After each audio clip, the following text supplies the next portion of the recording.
Good morning and welcome everyone.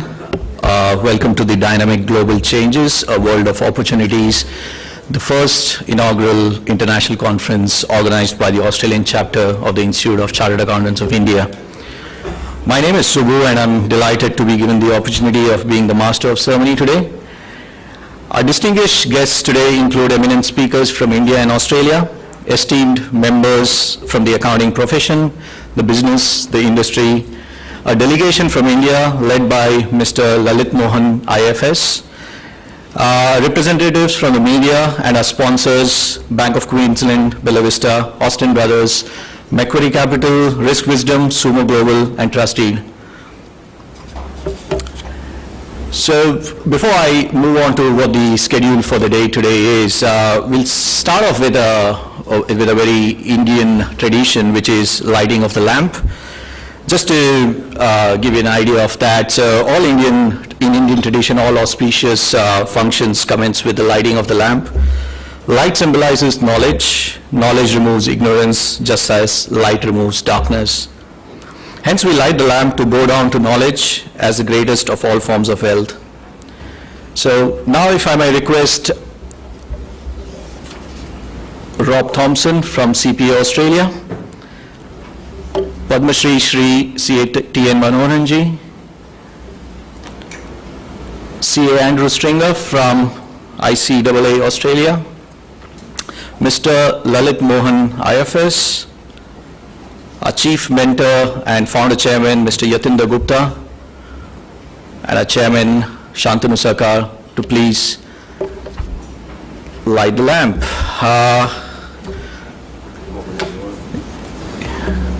Yatinder has done this for the last 6 years in the Diwali function, so he's a champ on this.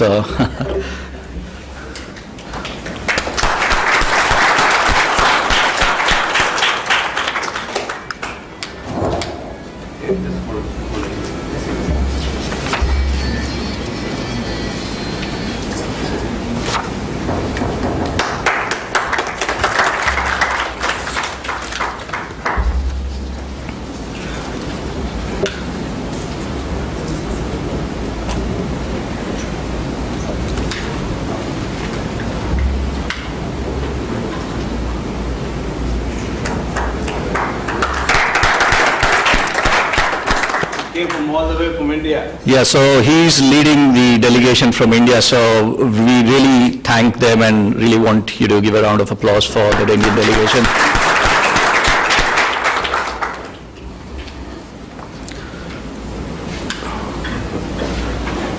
Okay. Thank you, gentlemen.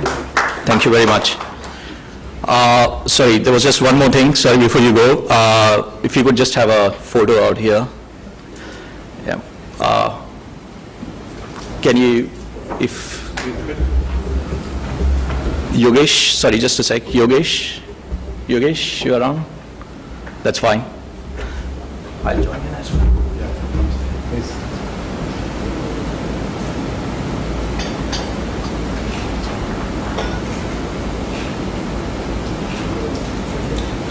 Thank you.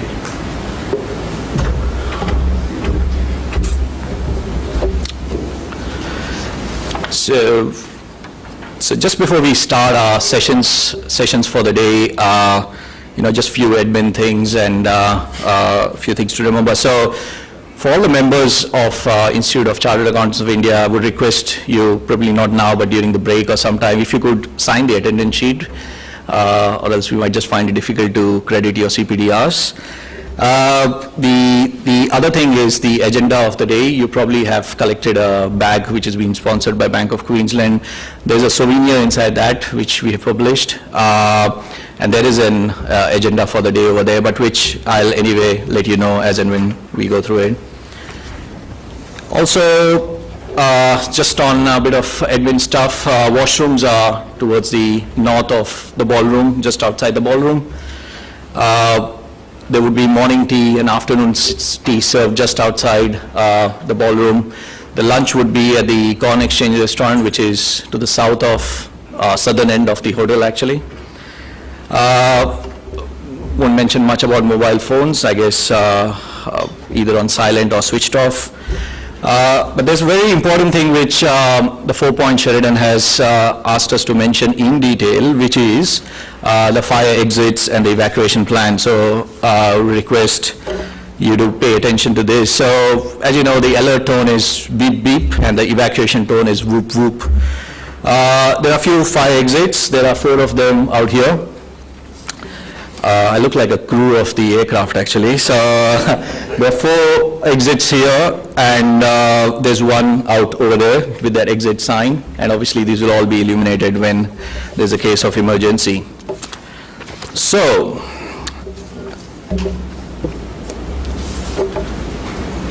we'll move on to our first speaker of the day. So this is the keynote address, and the topic is India, your next destination, your next investment destination, opportunities and challenges. Now, as you know, economic liberalization started in India in 1991, and now India has progressed to almost a free market economy with a substantial reduction in state control of the economy and increased financial liberalization. This has been accompanied by increases in life expectancy, literacy rates, and food security. Goldman Sachs has predicted that India's GDP in current prices would overtake France and Italy by 2020, Germany, UK, and Russia by 2025, and Japan by 2035, making it the 3rd largest economy of the world behind the US and China. India is often seen by most economists as a rising economic superpower, and it's believed to play a major role in the global economy in the 21st century. India is one of the world's fastest growing automobile industries and accounts for 28% of the GDP and employs 14% of the total workforce. The services sector, which includes information technology and business process outsourcing, provides employment to 23% of the workforce and is one of the fastest growing sectors. The growth in this sector is mainly attributed to increased specialization, availability of a large pool of highly skilled, low-cost, educated, and fluent English-speaking workers on the supply side, matched on the demand side by increased demand from foreign consumers interested in India's service exports or those looking to outsource their operations. This statistic is something which I was not aware of. In terms of infrastructure, India has world's 3rd largest road network covering more than a whopping 4.3 million kilometers. And India has a national tele-density rate of 75% with almost 1 billion telephone subscribers. Internet usage is growing with 13.3 million broadband lines in India as of 2011. And India has a large pool of skilled managerial and technical expertise. The main attraction, I guess, for any foreign investor is the size of the middle class population, which stands at 300 million and represents a growing consumer market. So, our keynote speaker today is the former president of the Institute of Chartered Accountants of India. He has contributed largely to the development of the accounting profession in India and was awarded one of the highest civilian awards in India of Padma Shri in 2010 as a recognition for his services in business and accounting profession. He also served as the chairman of various corporate boards in India and has served as a member of the advisory board of Central Vigilance Commission. Just on a personal note, I mean, as a student of chartered accountancy way back in the 90s, I've actually thoroughly enjoyed reading his books on taxation, and it's actually a dream come true for me to meet him personally. I would request you to join me in welcoming Padma Shri C.A.T.N. Manoharan.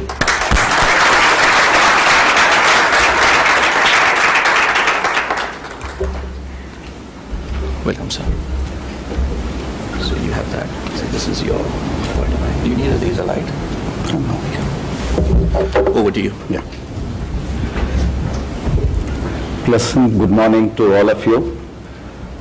The founder, chairman, and mentor of this chapter, Yatindra Gupta, current chairman, C.S. Shantanu, and other team members who are dedicated for the development, growth, and sustenance of this chapter, Mukesh, Subbu, Manish, and other team members.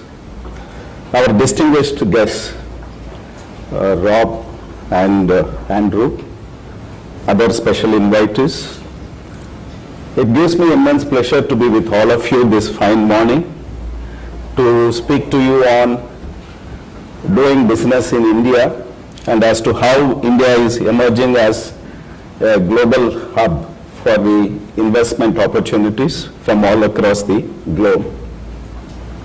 And before I venture to do that, I'm unable to resist the temptation of recalling my presence here in January 2007 when this chapter got inaugurated. And I'm delighted to see the way in which the Sydney chapter has transformed itself into Australian chapter of ICI, fulfilling the dreams of many of the Indian CAs who are present in Australia.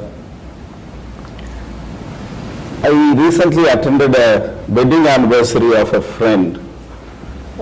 Actually, he and his wife both are advocates. It is a silver jubilee occasion for them, 25th anniversary. So I could not, I was inquisitive to ask them, I've seen you succeed in so many cases, arguing vociferously in the courts, but I've never seen you arguing on the domestic front. What is the secret of the compatibility? They said, we don't mind arguing, but nobody pays for it. Actually, for all these guys also nobody pays for contributing their time and effort to nurture this chapter. But they are doing out of passion, out of the love for the profession and the community which they want to serve. So that is the secret of the growth of this chapter in a commendable way. So with that positive observation and my salutations to this dedicated team, which comprises of so many other youngsters also who are in the succession for the leadership to shoulder the responsibility of growing this chapter further and beyond. Let me proceed to the subject matter for discussion. As Subbu was giving the introductory remarks as to, is it connected?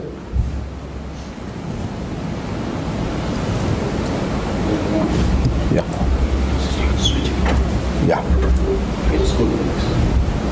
Yeah, maybe.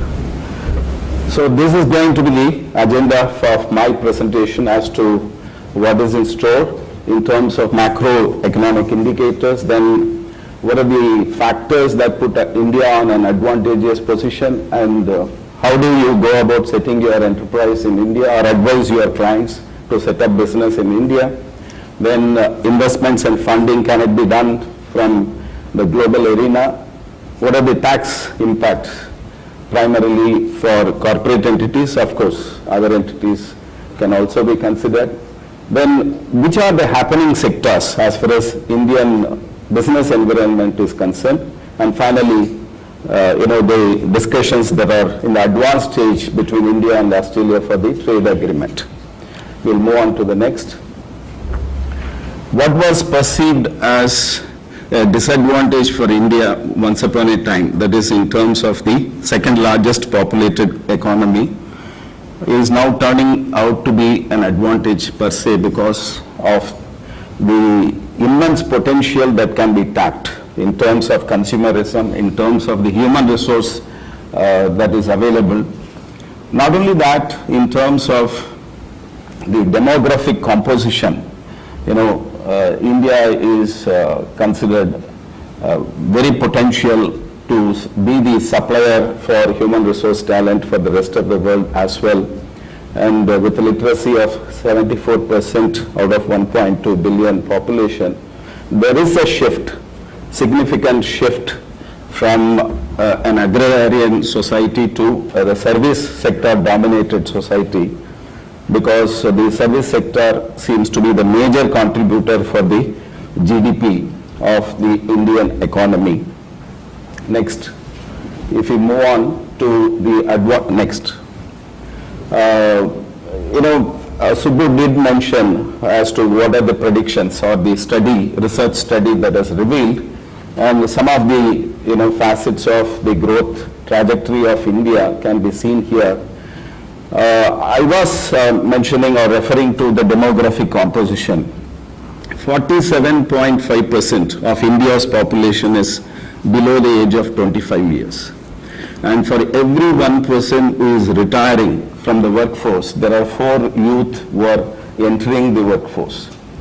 While the American population, so to say, is a stagnated population, and the European population or Japanese population is a declining population, the Chinese population is an aging population.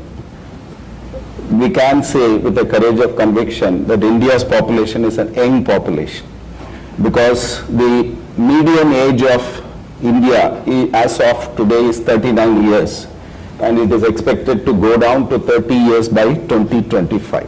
So that is a significant factor. And in terms of linguistic skills, technological skills, professional skills, managerial skills, the youth are getting empowered, and that is also putting India on an advantageous position. Next. Now, for foreign enterprises, which are the methodologies that are available to set up in India? One is in terms of setting up a project office or a branch office or as a license office, and finally as a subsidiary. When it comes to project office, it is intended for execution of some of the contracts that are awarded, kind of a site office, and only activities relating to that project could be undertaken. In terms of the branch office, Reserve Bank approval is required, and with a mandate as to what kind of activities can be specifically authorized for being carried on.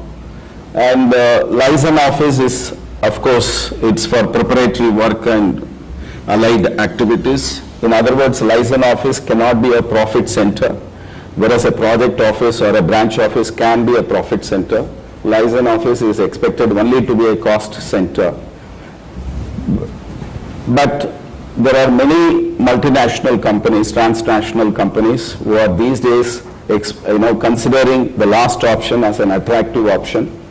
They are setting up subsidiary companies, and depending on the sector in which they want to venture into, they can even set up wholly owned subsidiaries. 100% is permitted even under the FDI route, and or they could invest subject to the cap based on which the permission is granted.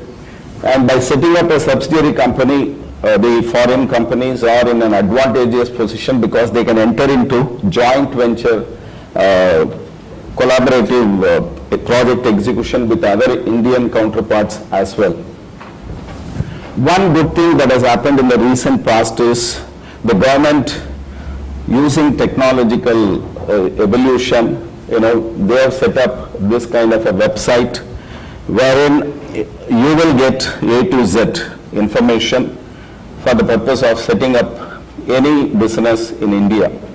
And this kind of a one window access for all the information is something which was a dream of the past, but now a reality. So therefore, right from the modus operandi in terms of starting a new business to getting approvals, and even critical information that is related to different sectors, different products, all that is available in this, and therefore this seems to be a very proactive initiative taken by the government, which will go a long way in facilitating setting up of business in India by multinational enterprises. Now there are two routes by which investment is permitted. One is the automatic route, the other one is the approval route. Automatic route, the government is trying to liberalize as much as possible. We can see the list of businesses where automatic route is permitted, where even up to 100% the investment can flow in. But there are certain routes, certain sectors where only approval route is encouraged as of now. But I'm confident that very soon some of those sectors also will get shifted to automatic route as the liberalization process takes its logical course of action. Even in a situation where automatic route, let us say it approves only 24% or 49%. There are certain sectors where it is 49% or 24%.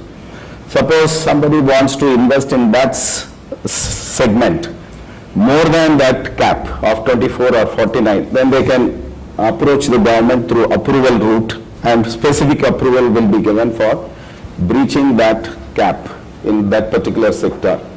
Before we see what are the caps for different sectors, let us take a look at the prohibited sectors. Like agriculture is not permitted to be ventured into by foreign enterprises. But in that there are exceptions in terms of horticulture or horticulture. Similarly, real estate is not permitted, but in real estate there is a category of permitting FDI in terms of promoting construction of housing, construction of townships. All those things are permissible for FDI, subject to lock-in period and repatriation, regulated framework that is permissible. So barring those things, let us take a look at which are the automatic routes, caps and approval routes in terms of various segments. And the one that I marked in reddish is, those businesses are the latest developments where, the government has come for example, single brand retailing is one of the latest, approvals that has been given by the government. And of course, some of the state governments have resisted this move. Therefore, the government has given this subject to each state's discretion to encourage or discourage the flow of investment in that within their geographical location. But predominantly you will find the government has roped in as many sectors as possible, both in the automatic as well as in the approval route. There is scope of more and more coming into this list as India is evolving and getting geared up. One factor that could be discouraging as far as doing business in India is concerned is the high rate of interest. The interest costs are phenomenal because it could range from 10% to 15% for that matter, depending on which sector the banking industry would like to give concessional rates of interest, but it just cannot come below 11% or 10% for that matter. But